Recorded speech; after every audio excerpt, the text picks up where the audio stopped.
નમસ્કાર મિત્રો, હું નિમેશ સોલંકી. અગાઉના વિડીયોમાં પણ મેં કીધું હતું તેમ આજે 74 દિવસ થયા ડેમોસા પ્રાઇવેટ કંપનીને. આજે ડેમોસા કંપનીના કર્મચારીઓ તકરીબન 650 કર્મચારીઓ પોતે આજે રજડી રહ્યા છે પોલીસના મળતિયાઓના ચક્કરમાં.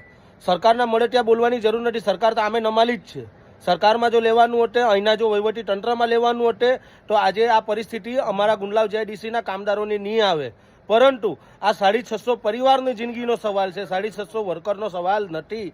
આ 650 પરિવાર એ રજડી રહ્યા છે પોતાના પરિવારના હારું કે અમારા પરિવારમાં કોઈ રોજી રોજગાર આવે તો એ રોજી રોજગારથી અમારા દીકરા દીકરીઓનું પેટ ભરાય. પણ આ નમાલી સરકાર, આ નમાલું તંત્ર હજી સુધી સાંભળવા રેડી નથી. આજે 74 દિવસ થઈ ગયા તે છતાં પણ આ ડેમોસા કંપનીના માલિકનું પેટનું પાણી હલતું નથી. અને આ જે ગામના અંદર, જે ગુંડલાવ જેઆઈડીસીના અંદર જે તે કંપની, આ ડેમોસા ને ડેમોસા સિવાયની અઢળક કંપનીઓ જે આ મળતિયાઓને જે સપોર્ટ કરી રહી છે. ગુંડલાવ ચોકી તો ગુંડલાવ ચોકીના ઇન્ચાર્જ જેમ કે જમાદાર હોય કે પીએસઆઈ હોય કે કોઈ પણ હોય એ પણ નમાલાઓ ધ્યાન આપતા નથી. અને સૌથી મહત્વની વાત એ છે કે જ્યારે કામદારો પોતાની માંગને લઈને કંપનીના ગેટ પાસે ઊભા રહેવા જાય ત્યારે આ પોલીસ દ્વારા એમને દૂર કરવામાં આવે છે કે તમારી પાસે પરમિશન નથી. તો પરમિશન શેની